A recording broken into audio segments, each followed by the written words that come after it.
বাপি presentation.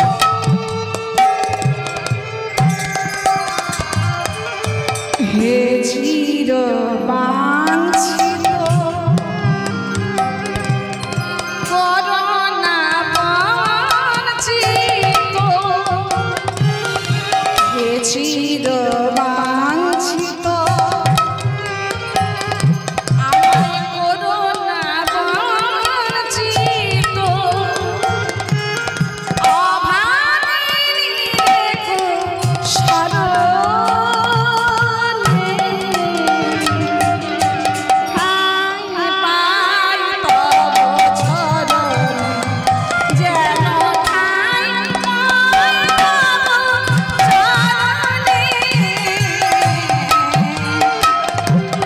ঠাঁই পাই তব চরণে, যেন ঠাঁই পাই তব চরণে, ঠাঁই পাই তব চরণে, ঠাঁই পাই তব চরণে, ঠাঁই পাই তব চরণে। রাধে তাছাড়া 5000 বছর যে পূর্ণ হয়েছে ভক্ত প্রহ্লাদের জন্মগ্রহণ হয়েছে। রাধে তপস্যা করে হিরণ্যকশিপুর উত্তীর্ণ হয়েছে। তপস্যায় উত্তীর্ণ হওয়ার পরে সৃষ্টিকর্তা ব্রহ্মা বললেন, হিরণ্য বলো তুমি কি বর চাও? তোমার তপস্যায় আমি সন্তুষ্ট হয়েছি। চতুর্দিকে অগ্নি প্রজ্বলিত করে হেট মুন্ড ঊর্ধ্বপথে নিঃশ্বাস বন্ধ করে প্রশ্বাস বন্ধ করে দুটি নয়ন মুদ্রিত করে হৃদয় মাঝে আমার প্রতিচ্ছবি অঙ্কিত করে করেছিল আমার তপস্যা। ওম ব্রহ্মণ্য দেবায়, ওম ব্রহ্মণ্য দেবায়, ওম ব্রহ্মণ্য দেবায়, ওম ব্রহ্মণ্য দেবায়। তোমার তপস্যায় আমি সন্তুষ্ট হয়েছি, বলো তুমি কি বর চাও? দয়াময়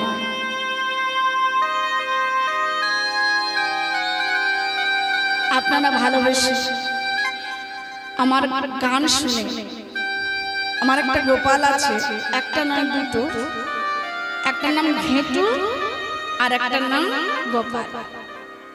ঘেটু আর গোপাল দুই ভাই। তারা আমাকে যেমন গাওয়ায় আমি তেমনই গাই। আমার তো নিজের কোনো ক্ষমতা নেই।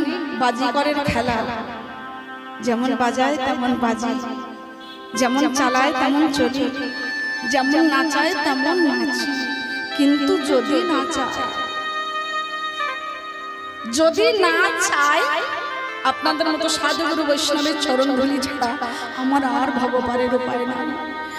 তাই গোপাল সেবায় যারা রৌপদেকের বিনিময়ে দান করছেন, আমি গোপালের কাছে প্রার্থনা করব সবার মনের ইচ্ছা যেন পূরণ হয়, আর আপনাদের মতো সাধুগুরু বৈষ্ণবের সঙ্গ যেন আমি লাভ করতে পারি। নিতাই গৌর প্রেমানন্দ হরি বল। তাই আজকে রাধে হিরণ্যকশিপুর বললেন, দয়াময় বর যদি দিতেই হয় আমার এই বর দাও। আমি অমরত্ব বর পেতে চাই, আমি অমর হতে চাই, অমরত্ব বর আমায় দাও। হিরণ্যকশিপুর বললেন, অমরত্ব বর যদি দিতে হয় তাহলে দাও, নইলে আমি বর চাই না। সৃষ্টিকর্তা ব্রহ্মা বললেন, সে কি? অমরত্ব বর এই জগতে কেউ পায় না। আমি যে সৃষ্টিকর্তা ব্রহ্মা, আমার একটা নির্দিষ্ট আয়ু আছে। ভক্তমণ্ডলী, ভক্তিমতী মায়েরা, ব্রহ্মার পরমায়ু কত গো? ব্রহ্মার পরমায়ু কত? ব্রহ্মার পরমায়ু হচ্ছে 1000 বছর। ব্রহ্ম বৈবর্ত পুরাণে পরিষ্কার করে লেখা আছে ব্রহ্মার পরমায়ু 1000 বছর। তাহলে সত্যযুগ থেকে কলিযুগ পর্যন্ত এখনো কি 1000 বছর পরিপূর্ণ হয় না? বলছে না। কেন হয় না? বলছে সত্য ত্রেতা দাপর কলি 4 যুগে হয় এক দিব্য যুগ। এমন 71 খানা দিব্য যুগ হলে তবে হয় একটা মন্বন্তর বা মনু। 14টা মন্বন্তর হলে হয় ব্রহ্মার এক দিন। দিন হলে ব্রহ্মার হয় 1 মাস, সেই মাসের 12 মাস হলে ব্রহ্মার হয় 1 বছর, সেই বছরে 1000 বছর হচ্ছে ব্রহ্মার পরমায়ু। ব্রহ্মা বলছে আমার নির্দিষ্ট একটা পরমায়ু আছে, আর তোমাকে অমরত্ব বর দেই কি করে? আমি তো নিজেই অমর নয়, তো তোমাকে অমরত্ব বরটা দেব কি করে? তো বলছে তাহলে ভগবান আমাকে বর দিতে হবে না, আপনি আপনার জায়গায় চলে যান, আমি আবার তপস্যা করব। আবার তপস্যায় বসলেন, ব্রহ্মা আবার এসেছে, তুমি বর চাও। বলছে তাহলে ভগবান আমাকে এই বর দাও, আমি নরের হাতে মরব না। খুব ভালো করে লক্ষ্য করবেন, নর মানে পুরুষ, নরের হাতে মরব না, নারীর হাতে মরব না, অস্ত্রে মরব না, শস্ত্রে মরব না, পশুর হাতে মরব না, পাখির হাতে মরব না, দানবের হাতে মরব না, মানবের হাতে মরব না, সকালে মরব না, সন্ধ্যায় মরব না, বিকালে মরব না, দুপুরে মরব না, রাত্রে মরব না, নিশি অবসানে মরব না। এইবার আমাকে দাও। আর একটা কথা, সৃষ্টিকর্তা ব্রহ্মার কোন সৃষ্টির পরে সৃষ্টিকর্তা ব্রহ্মার কোন সৃষ্টির হাতে আমার মৃত্যু যেন না হয়। ব্রহ্মা বললেন তথাস্তু। তাহলে বাবা সকালে যে মরবে না, বিকালে মরবে না, জলে মরবে না, স্থলে মরবে না, আকাশে মরবে না, বাতাসে মরবে না, তার কি মৃত্যু আছে? নেই। মনে করেছে আমি অমরত্ব বর পেয়ে গেছি। খুব অনুষ্ঠান হচ্ছে, এদিকে ভক্ত প্রহ্লাদের জন্ম হয়েছে, ছেলেকে নিয়ে বড় আনন্দে একটু একটু করে ভক্ত প্রহ্লাদ বড় হচ্ছে। যখন 2 বছর বয়স হয়েছে, ভক্ত প্রহ্লাদ করে করে নাম কৃষ্ণ নাম জপ করে, হরে কৃষ্ণ নাম, হরে কৃষ্ণ নাম, হরে কৃষ্ণ নাম, হরে কৃষ্ণ নাম, হরে কৃষ্ণ নাম, হরে কৃষ্ণ নাম, হরে কৃষ্ণ নাম, হরে কৃষ্ণ নাম, হরে কৃষ্ণ নাম, হরে কৃষ্ণ নাম,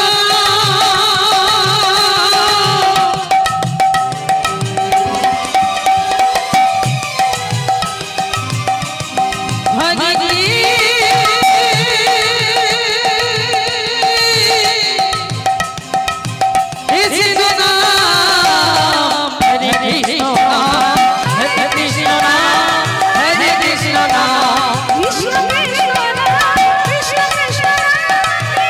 কৃষ্ণ নাম, হরে কৃষ্ণ নাম, কৃষ্ণ কৃষ্ণ নাম, হরে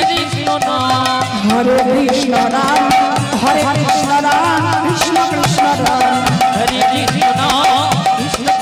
নাম।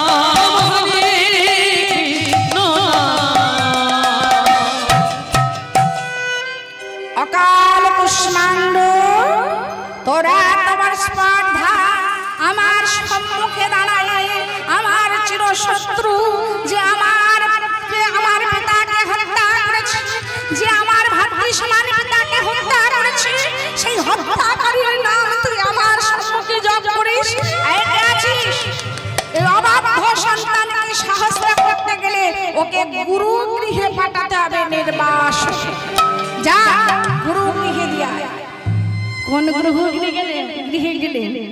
প্রহ্লাদের 4 ভাই ছিল, প্রহ্লাদ, অনুহল্লাদ, সংহল্লাদ আর আল্লাহ, 4 ভাই।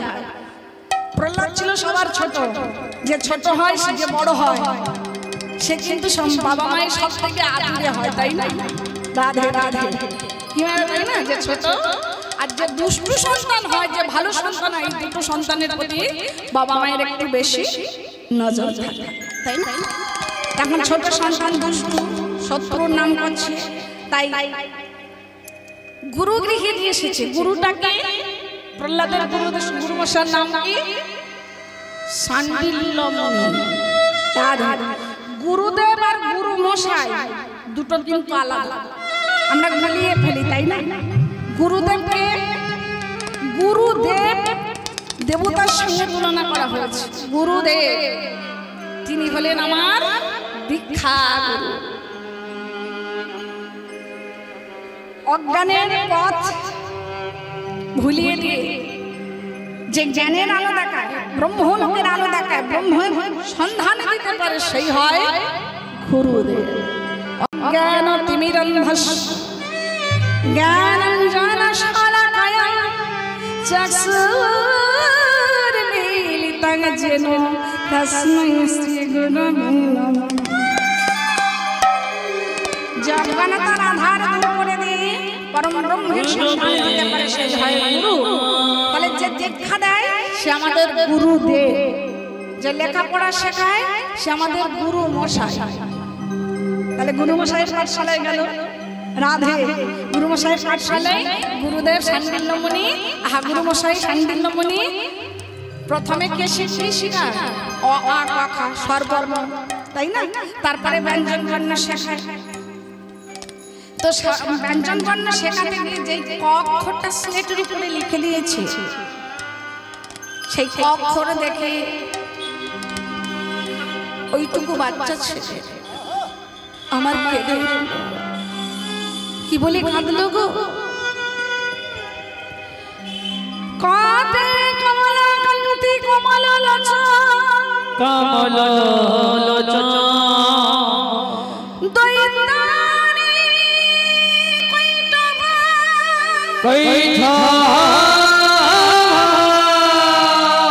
কালা মরণ কালা শশী হৃদ মাঝারে দাঁড়ায় বাজায় বাঁশি, হৃদ মাঝারে বসে বাজায় বাঁশি। শুধু তাই না, ক লিখতে গেলে প্রথমে একটা মাত্রা দিতে হয়, তারপরে একটা টান, তারপরে একটা টান, তারপরে একটা টান, তারপরে একটা কুলকুণ্ডল। তো সেই অক্ষর দেখে প্রহ্লাদ কাঁদছে। প্রথম টানতে হয় রাধে মাত্রা রূপে সরস্বতী করে অধিষ্ঠান। প্রথম টানেতে ব্রহ্মার ব্যাকান, দ্বিতীয় টানেতে শিব বসনাপনি, আর কুলকুণ্ডলিনীর মধ্যে আমার রাধা ঠাকুর। রাধা ঠাকুর বৃন্দাবন ধাম জপে যা রাধে রাধে, বৃন্দাবন জপে যা রাধে রাধে, বৃন্দাবন জপে যা রাধে রাধে।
जा राधे राधे, जो जाए राधे राधे।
সবাই আমার সঙ্গে বলবেন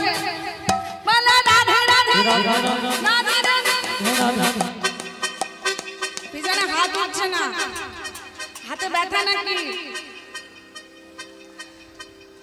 হাতে ব্যথা।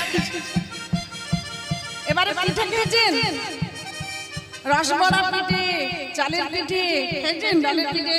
পিঠে করতে গেলে বাবা তো মোচা নাড়াতে হয়, তা শুধু পিঠে করার কাজে হাত নাড়াবেন, একটু গোবিন্দ সেবায় লাগান। যাদের হাত আছে হাত তালি দেবেন, যাদের নেই দিতে হবে না। যাদের যাদের হাত নেই হাত তুলুন তো।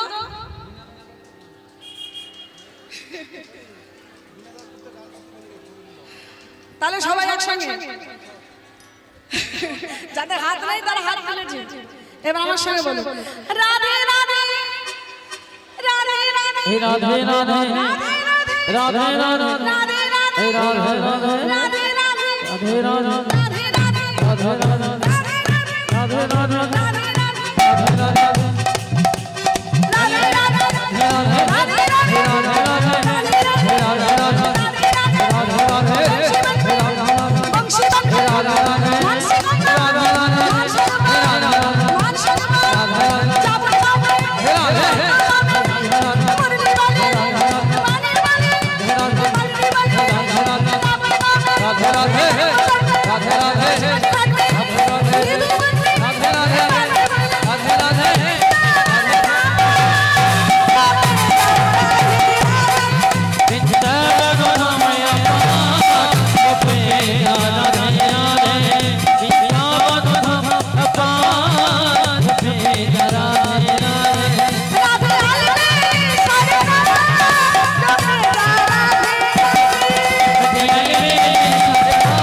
ভক্ত প্রহ্লাদ কাঁদছে, কেঁদে উঠে কি বলছেন? চোখের জলটা সেই কক্ষের উপরে যেই পড়লো তখন বলছে কি জানেন?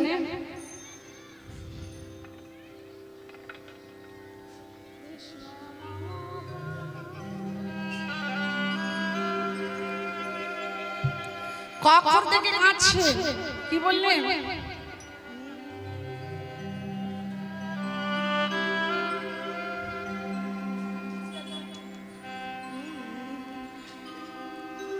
নিয়ে কাঁদছে, কক্ষর দিকে কাঁদছেন।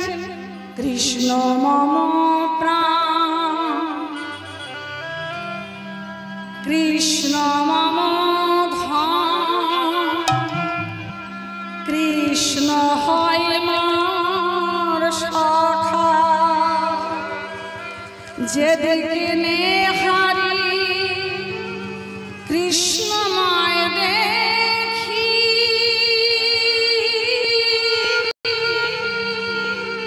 কৃষ্ণ ছাড়া নাহি লেখা, কৃষ্ণ জীবন কৃষ্ণ প্রাণ, কৃষ্ণ হয় মোর সখা।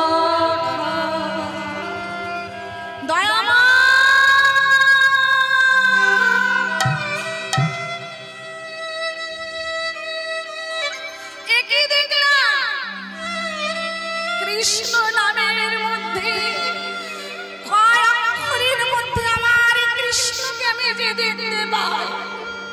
হে মোদের বাবন, এই কি তব লীলা, আমি যেদিকে নেহারি তোমার দর্শন করি, এ আমার কি হলো, এ আমার কি হলো। কৃষ্ণ কৃষ্ণ কৃষ্ণ কৃষ্ণ কৃষ্ণ কৃষ্ণ কৃষ্ণ মম সখা।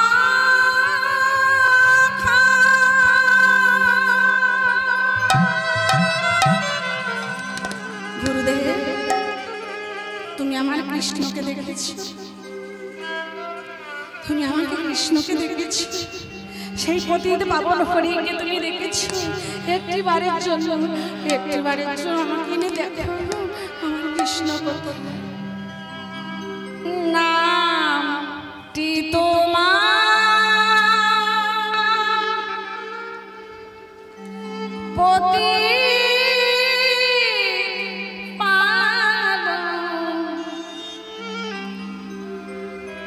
তিনটি লোকে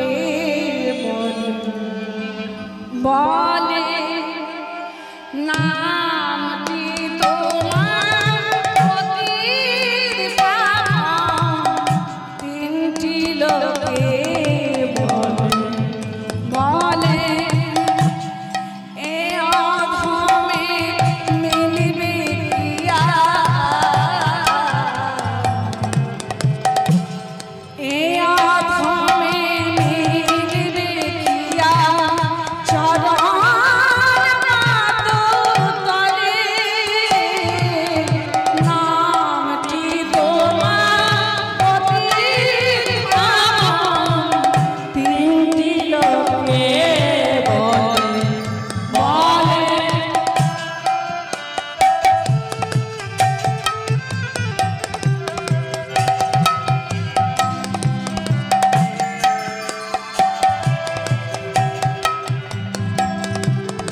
পতির পাবন। তিনটি লোকে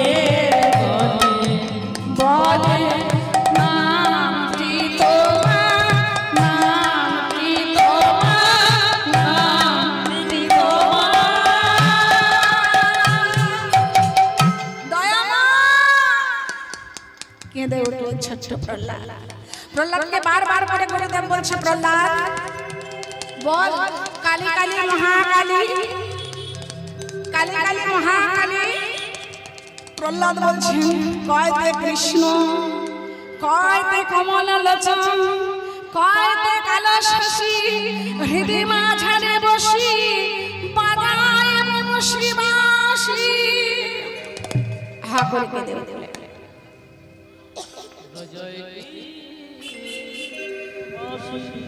জয়নিতাই ষণ্মার্গ মনিও তাকে কৃষ্ণ নাম ভোলাতে পারল না। রাধে তো ভক্তমণ্ডলী, ভক্তিমতী মায়েরা, যার জন্মগত প্রত্যেকটি অক্ষরে অক্ষরে তার রক্ত কণিকার মধ্যে যার কৃষ্ণ নাম লেখা আছে, সে কি কৃষ্ণ নাম ভুলতে পারে? তাই তো বিষ্ণুপ্রিয়া একদিন বলেছিলেন, কি বলেছিলেন জানেন? প্রতি অঙ্গ জ্বলে যা জাগ পুড়ে হয়ে খা, ক্ষতি কবু না হবে ত্রিলোকে, শুধু মোর দুটি চোখ চেয়ে থাকা পালো, গৌরাঙ্গ মূর্তি ধরে চোখে, গৌরাঙ্গ মূর্তি ধরে চোখে। কহ কৃষ্ণ লহ কৃষ্ণ, বল কৃষ্ণ রাম, কৃষ্ণ ছন্দে, কৃষ্ণ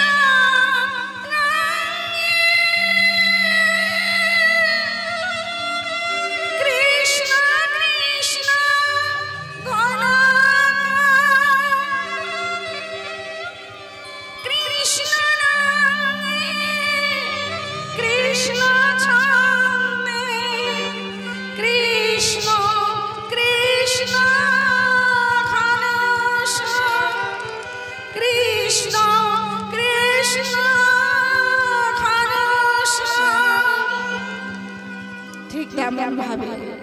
আজ ভক্ত প্রহ্লাদ কৃষ্ণ নাম দেখে দুটি নয়ন জলে বয়ালে ভেসে চলেছে।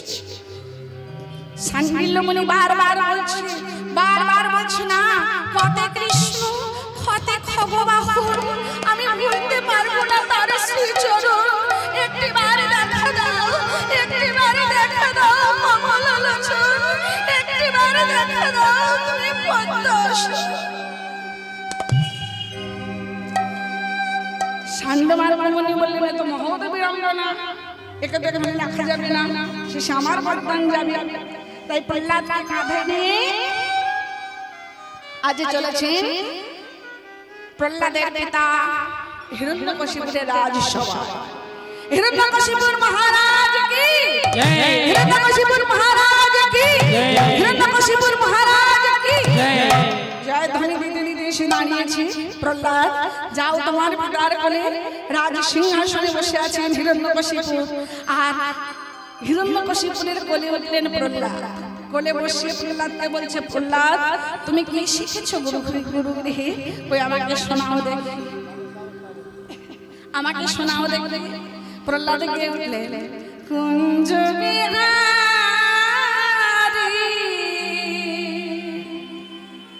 হে গিরিধারী, তোমারি চরণ শরণ নীলা, তোমারি চরণ শরণ নীলা। কুঞ্জ বিহারী হে গিরিধারী, তোমারি চরণ শরণ নীলা, তোমারি চরণ শরণ নীলা।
ঘরে বসে আমার কোলের উপরে আমার সম্মুখে আমার পুত্র হয়ে তুই সেই শত্রুর নাম নিয়ে এসেছিস অকাল কুষ্মাণ্ড গেছিস এই মুহূর্তে নিয়ে যা এই মুহূর্তে নিয়ে গিয়ে পাগলা হাতির তলায় পাগলা হাতির পায়ের তলায় দিক জ্যান্ত পৃষ্ঠে মারার অনুমতি দিলাম।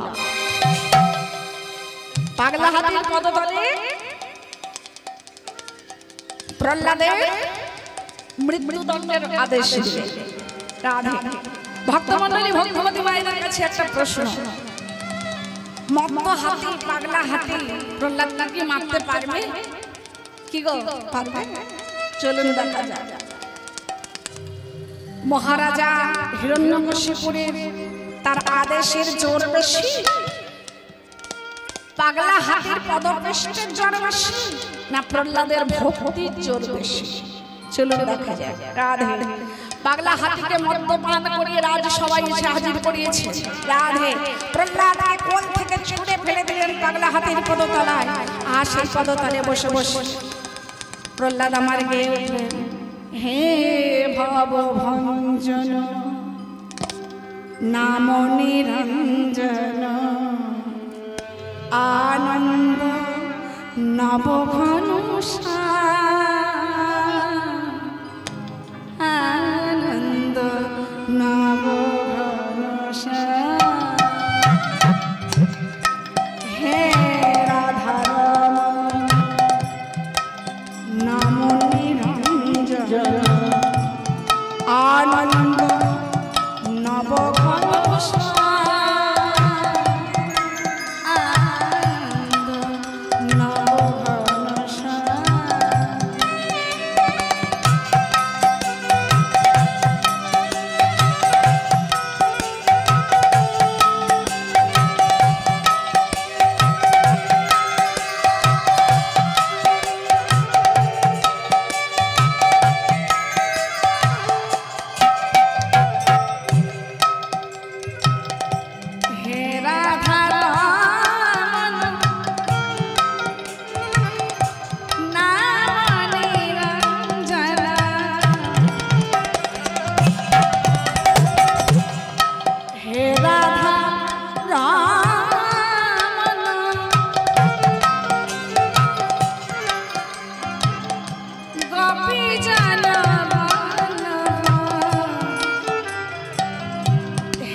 সাধুগুরু বৈষ্ণব কি আপনারা চান কি?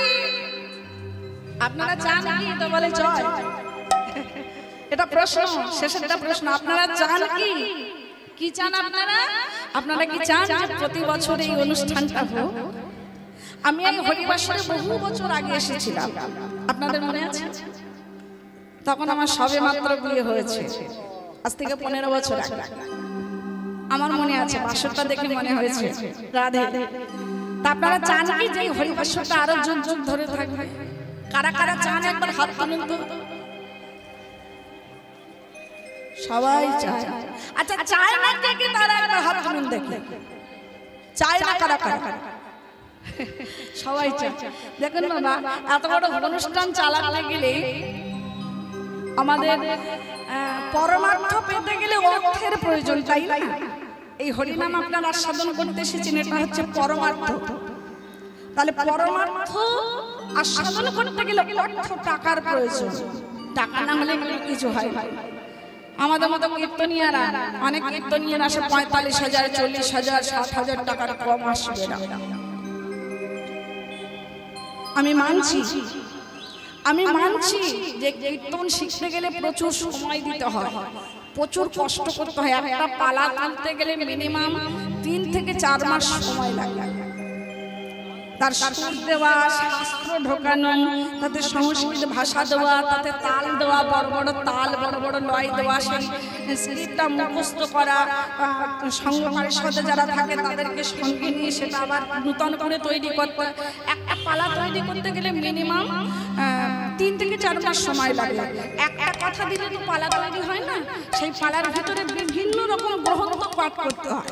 গ্রন্থ পাঠ করে তবে একটা সুন্দর তৈরি হয়। মানছি কীর্তনিয়াদের প্রচুর পরিশ্রম আছে, কীর্তনের পিছনে প্রচুর কষ্ট। যেমন কীর্তন করতে গেলে আপনার অভিনয় শিখতে হয়, সুর, তাল, লয়, তারপরে আপনার ক্লাসিক্যাল গান শিখতে হয়, তবে কিন্তু কীর্তন। তার আগে হয় না, বড় বড় তাল শিখতে হয়। তো এক এক কীর্তনিয়ারা 60,000, 65,000, 45,000, 40,000, 35,000 করে টাকা নিচ্ছে। আবার আনুষঙ্গিক তাদেরও দিতে হয়, রাস্তা খরচা আছে, যাই হোক এই প্যান্ডেলের খরচা আছে, জেনারেটর খরচা আছে, একটা পূজার খরচা আছে। তাহলে অর্থের প্রয়োজন হয়। আর আমার বিশেষ করে মায়েরা যদি অর্থের দিকে না গিয়ে আসে, অনুষ্ঠান করা সম্ভব নয়। তাহলে আপনারা সবাই হাত বাড়িয়ে দিচ্ছেন তো যে অনুষ্ঠানটা প্রতি বছর হোক। এই দেখুন, ভগবানের দিকে যদি আপনি এক হাত বাড়িয়ে দেন, ভগবান কিন্তু আপনাকে 2 হাত বাড়িয়ে দেবেন। প্রমাণ আছে। দ্রৌপদীর বস্ত্রের অভাব হয়নি রাজসভায়। কেন হয়নি জানেন? একদিন দ্রৌপদী সরযূ নদীতে স্নান করতে গেছিল, গিয়ে দেখছে মহামুনি ব্যাসদেব নদীতে স্নান করছেন, এক বুক জলে দাঁড়িয়ে আছেন, এক বুক জলে দাঁড়িয়ে আছেন। তো দ্রৌপদী স্নান করতে গেছে, মহামুনি ব্যাসদেব যদি না ওঠে, দ্রৌপদী নামবে কি করে জলে? দ্রৌপদী 1 ঘন্টা ধরে দাঁড়িয়ে আছে। তো দ্রৌপদী তখন বলছে, হে মহর্ষি, আপনি উঠুন, আপনি না উঠলে তো আমি স্নান করতে পারছি না। ব্যাসদেব তখন বলেছিল, আমি যে জোর কৌপিনটা পরিধান করে থাকি, আমরা যেমন শাড়ি পরি, ব্লাউজ পরি, শাড়িটা যদি জলের ভিতরে খুলে যায় তো আমরা জল থেকে উঠতে পারবো?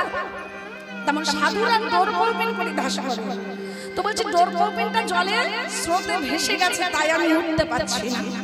তখন দ্রৌপদী শাড়ির আঁচল কেটে মহামুনি ব্যাসদেবকে দিয়েছিল, এটা কেটে পরে আপনি উঠে আসুন। তখন মহামুনি ব্যাসদেব সেই 1 বক্ষ জলে দাঁড়িয়ে আশীর্বাদ করেছিল, আমি তোকে আশীর্বাদ করি, সত্যিকারে যদি চন্দ্র সূর্য থাকে, সত্যিকারে তপস্যায় যদি আমার জোর থাকে, সত্যিকারে যদি আমি পুণ্য অর্জন করে থাকি, গোবিন্দ পদে মতি থাকে, আমি এই জলে দাঁড়িয়ে তোকে আশীর্বাদ করছি, কোনোদিন তোর বস্ত্রের অভাব হবে না। নিতাই গৌর প্রেমানন্দে হরি হরি। তো যেদিন রাজসভায় দ্রৌপদীর বস্ত্র হরণ হয়, মহামুনি ব্যাসদেবের সেই আশীর্বাদটা ফলে গেছিল। ভগবান ভক্তের কথা রাখতে সহস্র বস্ত্র দান করেছিল, তার বস্ত্রের অভাব হয়নি।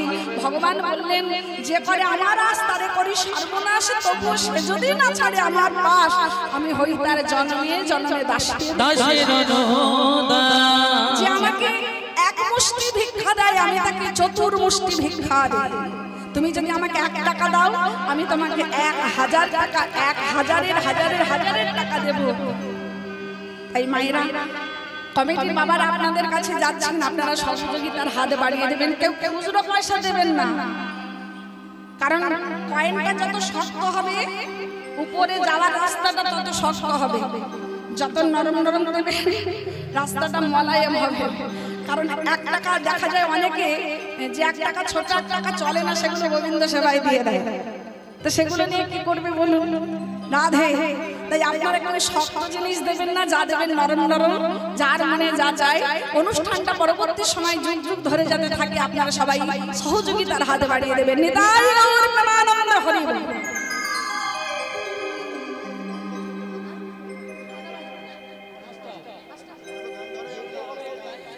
জয় নিতাই, রাধে রাধে। তো ভক্তমণ্ডলী, ভক্তমতী মায়েরা, আজকের হলো সেই পাগলা হাতিও উচ্চস্বরে নাম জপ করছে, জয় নিতাই হরি বল। তাতেও প্রহ্লাদের মৃত্যু হলো না।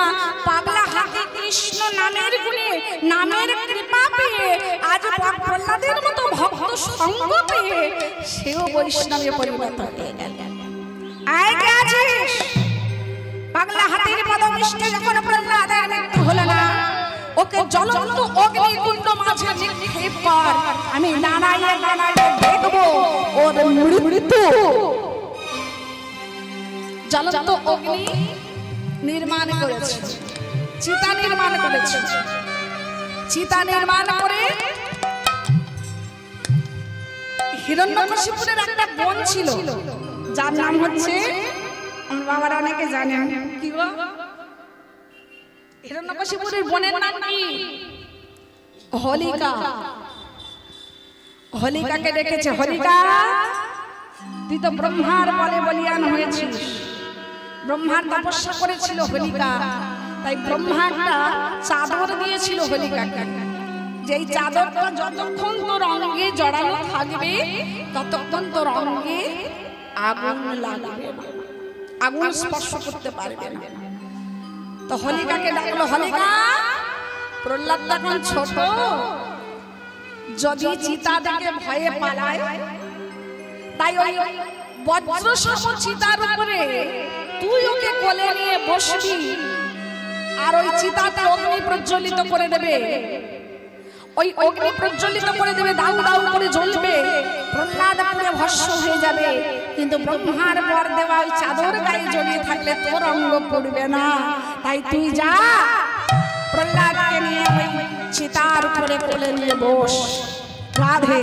ভক্তমণ্ডলী, ভক্তমতী মায়েরা, হোলিকা দাদার আদেশ পালন করতে গেছে, কিন্তু মনে মনে কেঁদে উঠলো, দয়াময় মনে বড় আশা ছিল, একটি বারের জন্য যদি তোমার ফলানোর রূপ আমি দেখতে পারি। আমি শুনেছি যে নাকি তোমার চরণ তলে বসে একটিবার সমস্ত কিছু সমর্পণ করে দিয়ে ডাকে, দয়াময়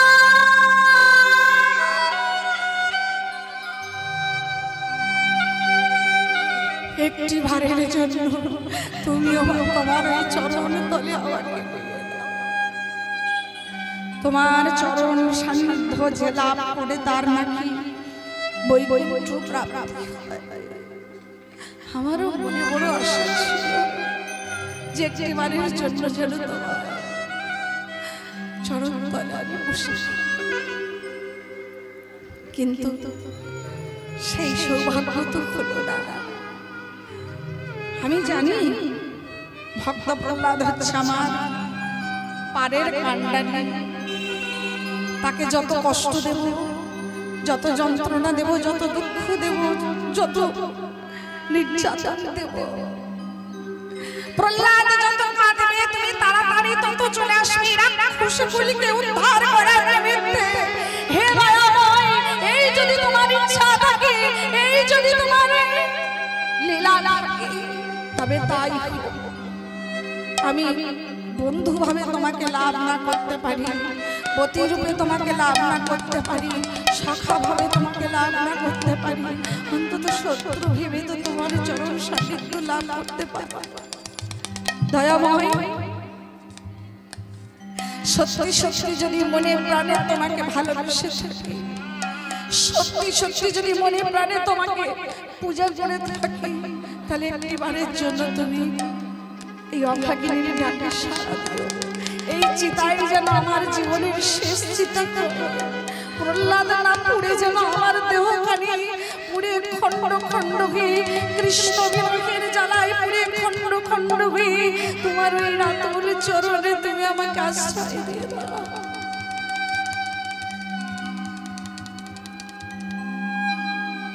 আমি তোমাকে সেবা করতাম, আমি আর তুমি ছাড়া কেউ জানে না। সত্যি যদি তোমার ভক্ত হয়ে থাকি তুমি দেখা দয়াময়। ধীরে ধীরে প্রহ্লাদকে কোলে নিয়ে সেই জ্বলন্ত সেই চিতার উপরে গিয়ে বসলেন আমার হোলিকার। চাদরটি গায়ে আছে, প্রহ্লাদ কোলের ভিতরে আছে, দুটি নয়ন মুদ্রিত করে প্রহ্লাদ গেয়ে উঠল মধুর কৃষ্ণ নাম। আমি কি দিয়ে পুজিব ভগবান,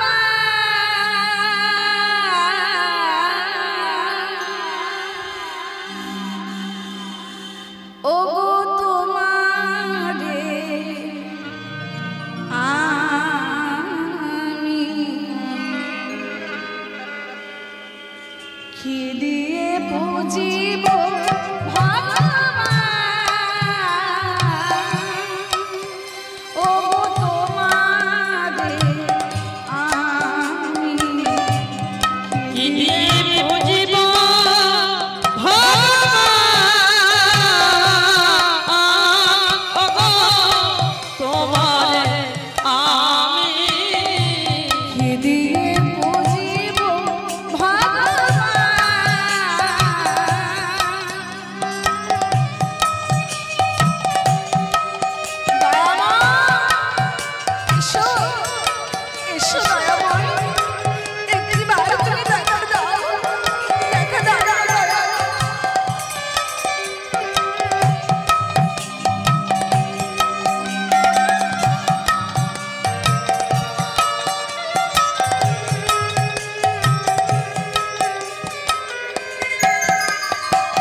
পূজার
জ্বলতে জ্বলতে জ্বলতে জ্বলতে পবন দেব কৃষ্ণ সেবার সুযোগ পেয়ে যেই চাদরটা সরিয়ে দিয়েছে, হোলিকার গায়ে চাদর সরে গিয়ে হোলিকার সর্বাঙ্গে পবন দেবের আশীর্বাদে, অগ্নিদেবের আশীর্বাদে অগ্নি প্রজ্বলিত হলো হোলিকার অঙ্গে।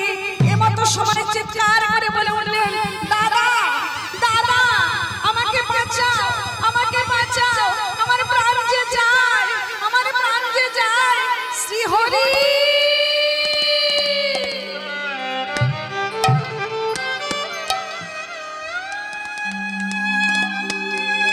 ভক্তমণ্ডলী ভক্তমতী মায়েরা,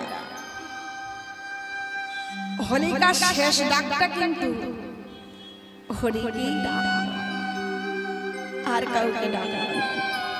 তো মায়েরা, আমরা এই যে ছোটবেলা থেকে হরিনাম করি, নাম ভজন করি, নাম পূজন করি, ভগবানের সেবা করি, এটা হচ্ছে অভ্যাস, অভ্যাসের দাস। এখন আমি আছি, 2 মিনিট পরে নাও থাকতে পারি, নিঃশ্বাস দিয়ে বিশ্বাস আছে গো। তাহলে কার কিভাবে মৃত্যু হবে সেটা কিন্তু আমরা কেউ জানি না। তবে এইটুকু জানি,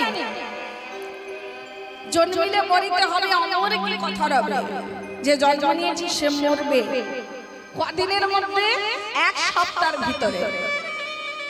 রবি, সোম, মঙ্গল, বুধ, বৃহস্পতি, শুক্র, শনি, এই 7টা বারের ভিতরে মানুষ মরে যায়, তো কি মৃত্যু হয়?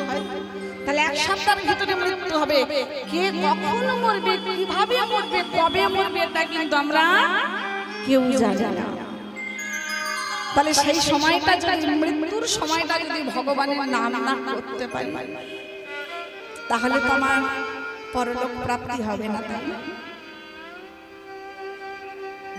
এই জন্য ছোটবেলায় থেকে কৃষ্ণ নাম করি, সেই অভ্যাসটা যদি থেকে থাকে, হরে কৃষ্ণ কৃষ্ণ কৃষ্ণ হরে হরে, হরে রাম রাম রাম রাম হরে হরে।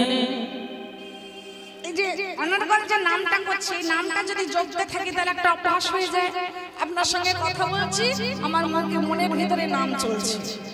কেন? এটা ছোটবেলা থেকে অভ্যাস। তেমনই সমন যেদিন শিহরে এসে দাঁড়াবে আমাদের, সেই দিন অভ্যাসটা যদি থাকে, মনে না থাকলেও ওই যে অভ্যাসের জন্য জিভটা কিন্তু নড়ে যাবে। হরে কৃষ্ণ কৃষ্ণ কৃষ্ণ হরে হরে, হরে রাম রাম রাম হরে হরে। তাই না? এই মৃত্যুকালে যদি কৃষ্ণ নাম কেউ করে, আজামিলকে দেখুন, ছেলের নাম ধরে ডেকেছিল, সারা জীবন যে পাপ করে গেছে, মৃত্যুকালে ছোট ছেলেকে ভালোবাসতো, তার নাম ছিল নারায়ণ। সেই মৃত্যুকালে ছোট ছেলেকে ডেকেছিল নারায়ণ। ছোট ছেলেকে ডাক দিল, ডাক শুনল কে? বৈকুণ্ঠাধিপতি নারায়ণ। এই জন্য এই আছি এই নেই, কখন চলে যাব কেউ বলতে পারবে না। শেষের দিনে সেজন ছাড়া আমাদের আর গতি না। শেষের দিনে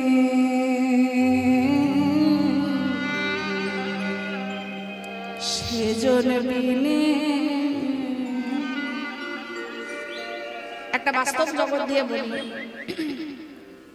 আমাদের স্বামীরা আমাদেরকে কত ভালোবাসে, তার স্ত্রীকে ভালোবাসে, হাতে সোনার গয়না করে দিচ্ছে, কানে সোনার গহনা করে দিচ্ছে, গলায় সোনার গহনা করে দিচ্ছে, দামি শাড়ি এনে দিচ্ছে, ঘর প্লাস্টার করে দিচ্ছে, পাথর বসে দিচ্ছে যাতে স্ত্রীর না কষ্ট হয়, হাতের কাজ করে দিচ্ছে, বুকের উপরে নিয়ে সারা রাত্রি শুয়ে আছে, মাটিতে শুতে দেয় না স্বামী।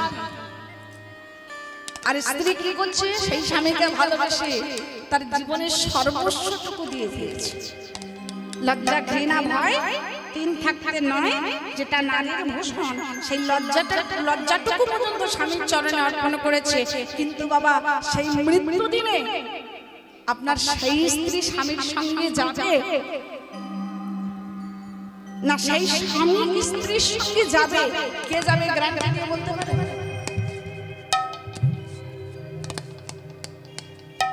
কোমরে যে ঘুমসিটুকু থাকবে সেটুকু সঙ্গে যাবে। যাবে কে? হরিনাম। সঙ্গে যাবে কে? তুলসী। এছাড়া কেউ যাবে না। তাই বাংলার কবি বললেন শেষের দিনে সেজন বিনে তোর পর কি আপন হয় রে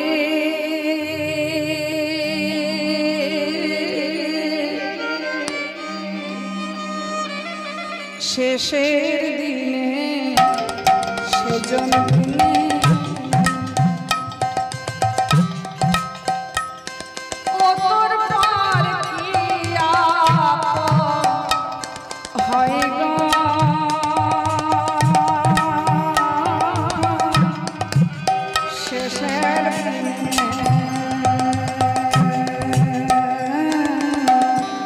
সেজন বিনে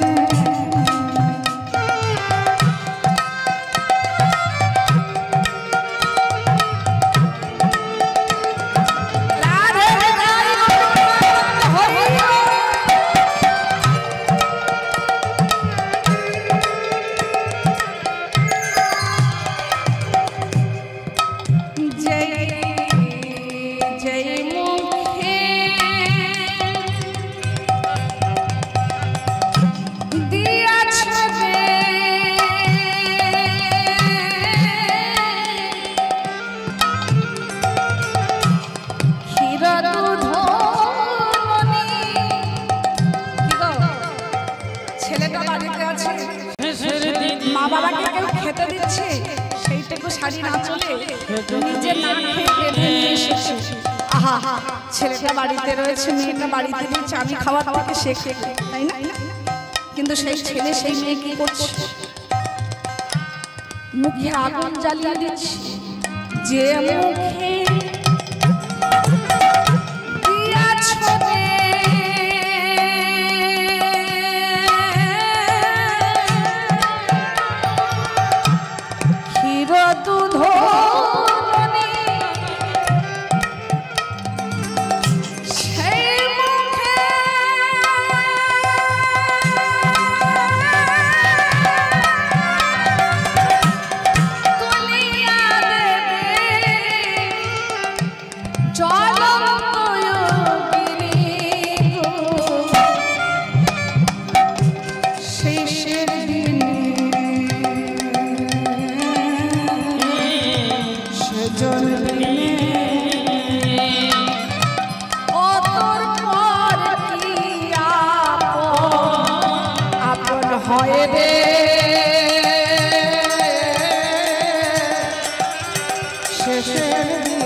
শেষের দিনে সেজন ছাড়া কেউ আমাদের সঙ্গে যাবে না।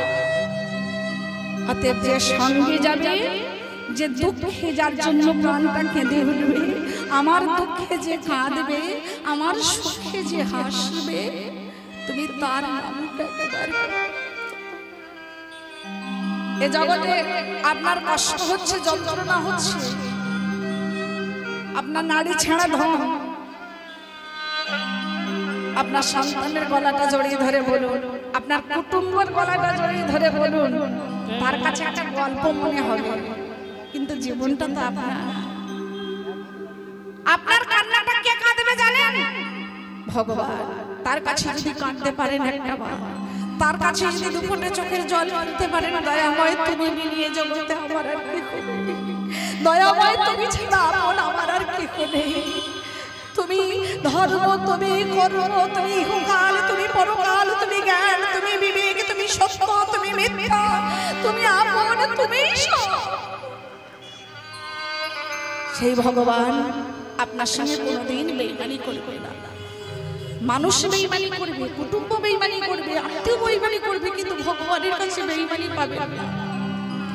তাই ছোটবেলা থেকে নাম অভ্যাস করুন যে শেষের দিন আমার সঙ্গে যাবে। প্রহ্লাদ সেটা ভেবে নিয়েছে, জানতে পেরেছে। তাই তার সান্নিধ্য যে আসছে, ভগবানের কাছে বলছে রাক্ষস কুল থেকে তুমি তাকে উদ্ধার করো। হোলিকা, যার নাম থেকে হয়েছে হোলি। চাচরের দিনে নেড়ার ঘর পড়ানো হয় না? কি গো, চাচরের দিনে নেড়ার ঘর পড়ানো হয় তো? এটা নেড়ার ঘর না, এটা হোলিকার চিতা জ্বালানো হয়। রাধে।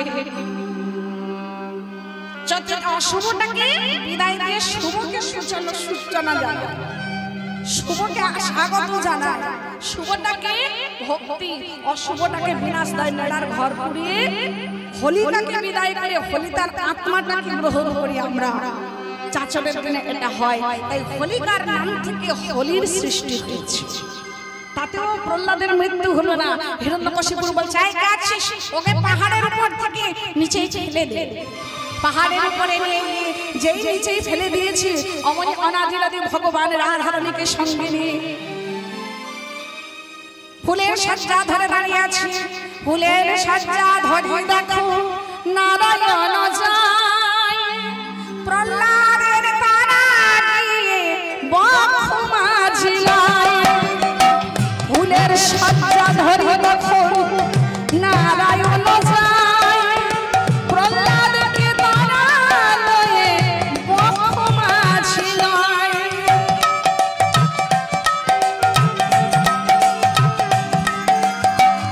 ফুলের সজ্জা লয়ে কিশোরী তনয় লয়ে পর্বতের উপর থেকে প্রহ্লাদ ঘুমায় শয়নে।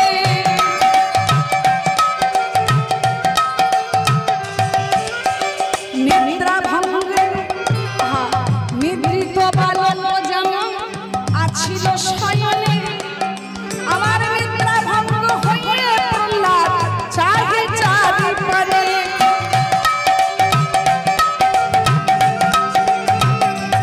প্রহ্লাদকে যেই উপর থেকে ফেলে দিয়েছে, প্রহ্লাদ যেমন একটা বাচ্চা ছেলে ঘুমিয়ে থাকে সেরকম ঘুমানোর মতো শুয়ে আছে, আর নিচে ফুলের বিছানা ধরে কিশোর আর কিশোরী দুদিকে ধরে দাঁড়িয়ে আছে। রাধে।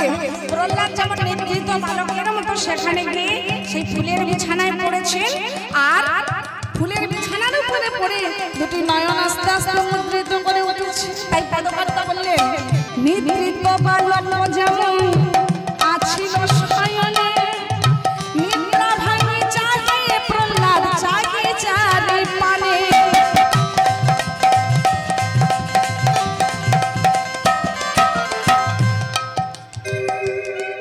নিদ্রা ভাঙি চাহে প্রহ্লাদ চাহে চারি পানে।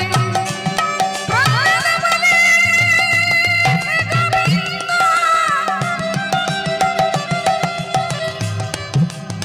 আমি কোথায় আসিলাম? পাহাড়ের উপরে ছিলাম আমি, কোথায় আসলাম? প্রহ্লাদ বলছে, পাহাড়ের উপরে ছিলাম আমি, এখানে কোথায় আসলাম? বলে লয় শ্রীহরি চুম্বন করিল। শ্রীহরি চাঁদমা অনাদিরাদি ভগবান প্রহ্লাদকে কোলে নিয়েছে, চুম্বন করিল। চুম্বনে পেয়ে প্রহ্লাদের আনন্দ বাড়িল। নিতাই গৌর রামানন্দ, হরি বল হরি বল হরি বল। হরে কৃষ্ণ কৃষ্ণ কৃষ্ণ হরে হরে, হরে রাম রাম রাম হরে হরে। हरे कृष्ण हरे कृष्ण कृष्ण हरे हरे, हरे राम राम राम हरे। প্রহ্লাদের আরে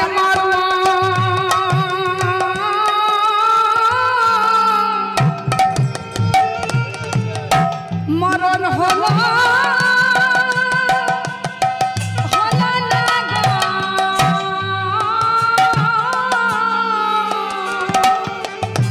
প্রহ্লাদে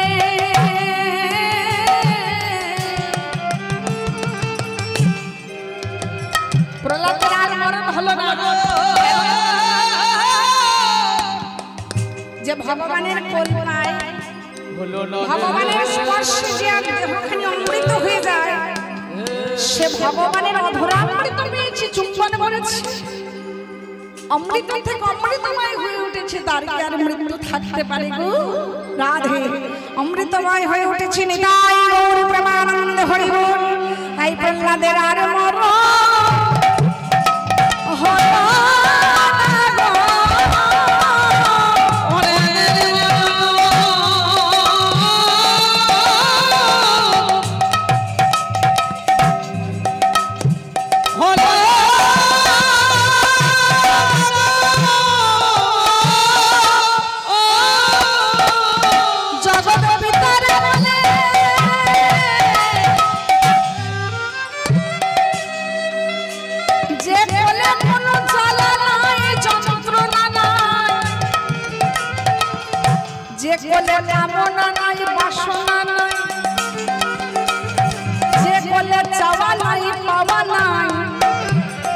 যে কোলে কোনো স্বার্থপরতা নাই, যে কোল পেলে মানুষ জগতের অমিত্র ভাব দূরে যায়, যে কোল পেলে যার দীন ভাবের উদয় হয়, যে কোল পেলে যার মোক্ষ প্রাপ্তি হয়, সেই জগতের পিতা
অনুত্তাগে নারায়ণ শ্রীধরে বিষ্ণু সঙ্গম দুঃস্বপ্নে সরহরি জলমধ্যে বরাহ পর্বতে রঘুনন্দন গগনে বামনশৈব সর্বকার্যে সুমাধব তার কোলে বসে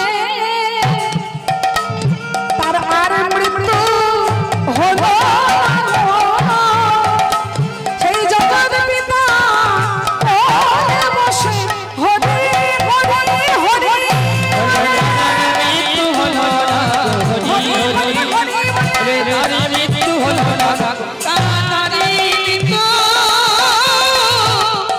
হলো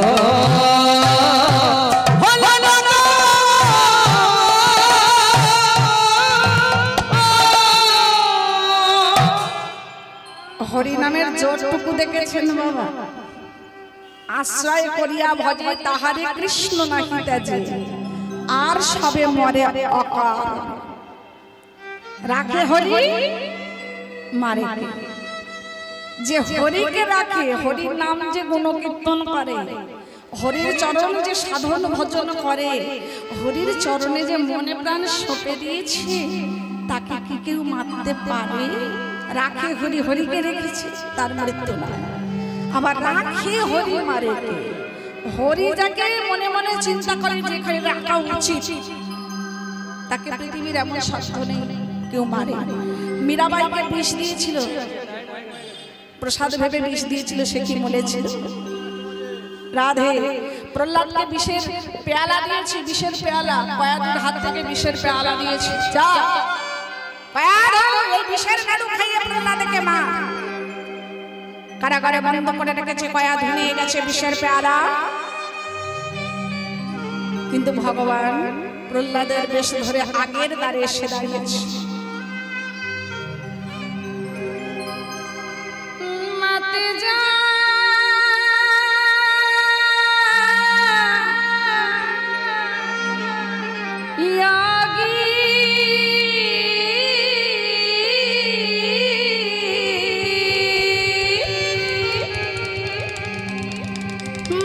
যা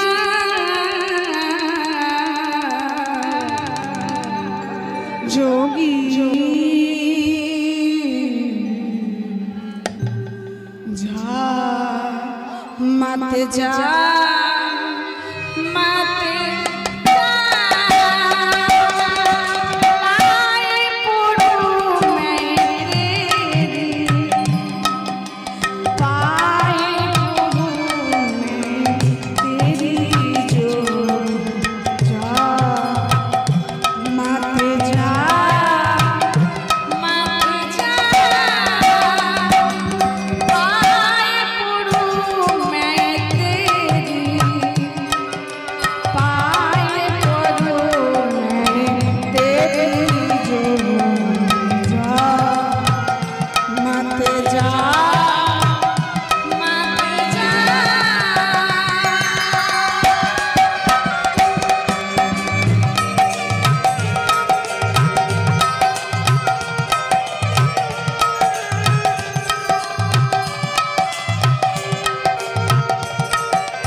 তুমি অমন করে আমার সম্মুখে পর্বত সমান পর্বত প্রহ্লাদের বেশ ধরে এসেছো কে কয়া ঢুকে দিল মা ছদ্মবেশী ভগবান কেঁদে উঠল মা আজ এক সপ্তাহ হলো আমি অনাহারে আছি অনিদ্রায় আছি একটা নাড়ু আমায় খেতে দাও না বাবা আপনারা বলুন তো কোন মা বিষের নাড়ু দিতে পারে না তবু ভক্তের মান রাখতে অনাদিরাদি ভগবান কয়াদের হাত থেকে সেই বিষের নাড়ু পান করে প্রহ্লাদের জীবন রক্ষা করলো হিরণ্যকশিপু বললেন প্রহ্লাদ সত্যি করে বল তোর ভগবান কোথায় আছে প্রহ্লাদ বলছে বাবা আমার ভগবান কোথায় নেই সৃষ্টি স্থিতি আকাশে বাতাসে পৃথিবীর প্রত্যেকটি সৃষ্টির পলে পলে আমার ভগবান আছে স্পট থেকে স্তম্ভের ভিতরে তোর ভগবান আছে হ্যাঁ আছে দেখতে পারবি বলছে তোমার নয়ন নাই দেখার তবে রে এই বলে যেই পদাঘাত করেছে ব্রহ্মার বর তখন মনে পড়ে গেছে আকাশে বাতাসে সৃষ্টির প্রত্যেকটি পলে পলে তোমার ভগবান আছে কিন্তু বর পেয়েছিল আকাশে মরবে না বাতাসে মরবে না দিনে মরবে না রাত্রে মরবে না দুপুরে মরবে না রাত্রে মরবে না অস্ত্রে মরবে না শাস্ত্রে মরবে না নারীর হাতে মরবে না নারীর হাতে মরবে না সেই বরের কথা মনে পড়ল ভগবান নরসিংহ রূপ ধারণ করে উরুর উপরে রেখে দিয়ে নখাগ্র দিয়ে দুটি হৃদয় বিদীর্ণ করে একটা একটা করে নারী বার করে নুন চষে চষে খাচ্ছে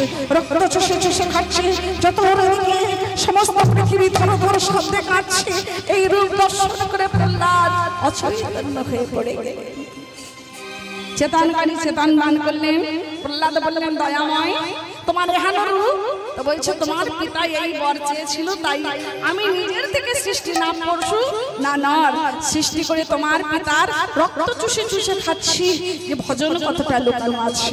তাই পিতাকে বধ করলেন, 36,000 বছর ধর্মে রাজত্ব করলেন। এইখানে রমণী আমার লীলার মাধুরী, চার বদনে সবাই মিলে হরি হরি বলো,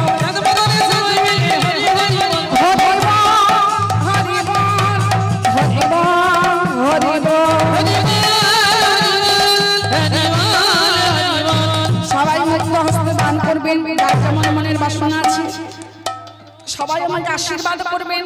আপনাদের ঘরের কন্যা শ্রীমতী মমতা মণ্ডল।